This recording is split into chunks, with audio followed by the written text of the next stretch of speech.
సమర్థ సద్గురు సాయినాథ్ మహారాజ్కి జై. సాయి భక్తులందరికీ నమస్కారం అండి. మన సాయినాథుని దయ వల్ల అందరూ సంతోషంగా ఉండాలి అని మనస్ఫూర్తిగా కోరుకుంటూ ఈ వీడియో స్టార్ట్ చేస్తున్నాను.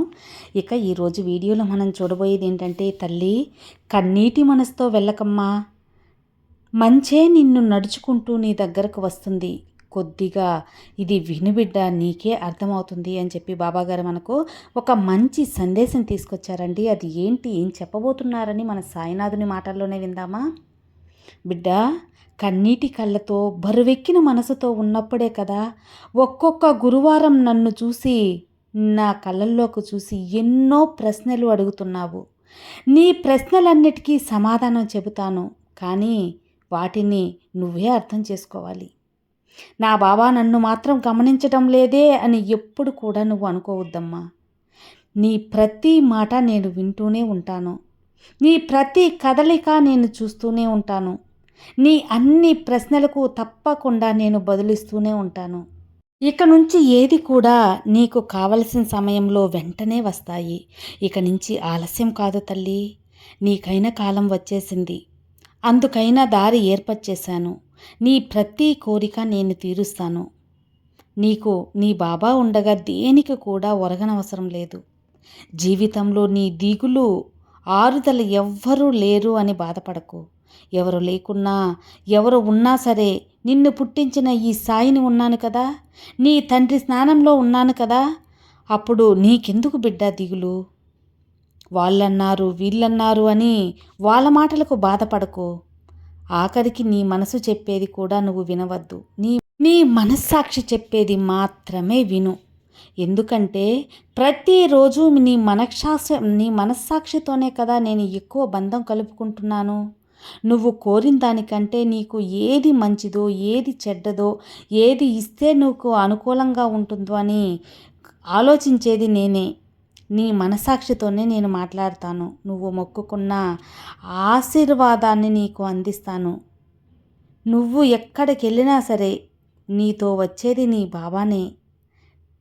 అది నీకు కూడా తెలుసు. అలా తెలిసినప్పుడు నాకు ధన్యవాదాలు చెప్పు బిడ్డ.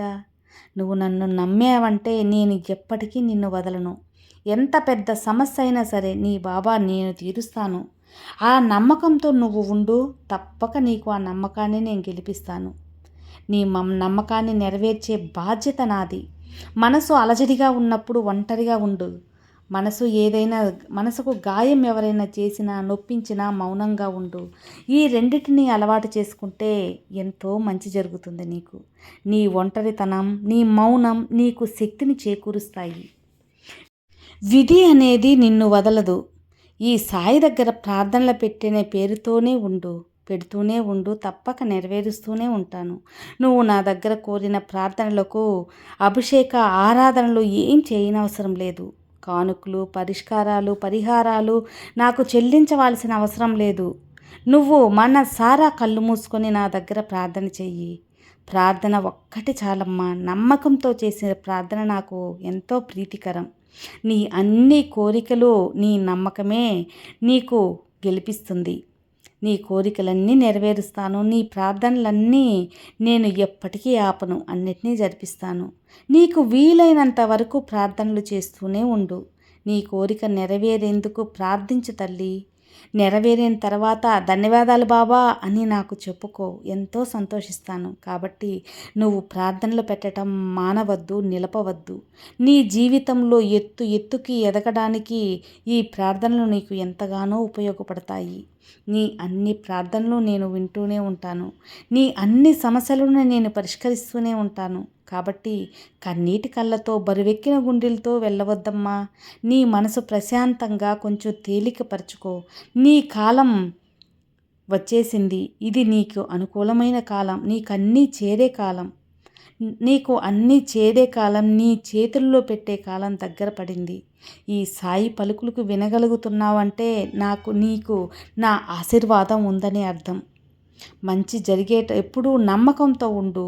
మంచి జరుగుతుంది అని చెబుతూనే ఉంటాను కదా. ఆ మంచి జరగబోయే ముందు నువ్వు నీరసపడకుండా ఉండాలి.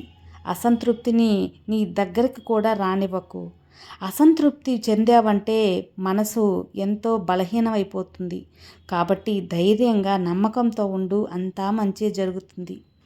ఏది కూడా జరగడం లేదు అని నువ్వు నిరుత్సాహపడకు. తప్పక జరుగుతాయి తల్లి. నీకు అన్నిటినీ అందించటానికి నేను ఎక్కువ ఉత్సాహంగా ఉన్నాను కదా, అదే ఉత్సాహంతో నువ్వు కూడా ఉండు. జరిపించేందుకు నేను ఉన్నప్పుడు నీకెందుకు తల్లి దిగులు? నమ్మకంతో ఉండు, అంతా మంచే జరుగుతుంది. సర్వే జనా సుఖినో భవంతు. జై సాయిరామ్.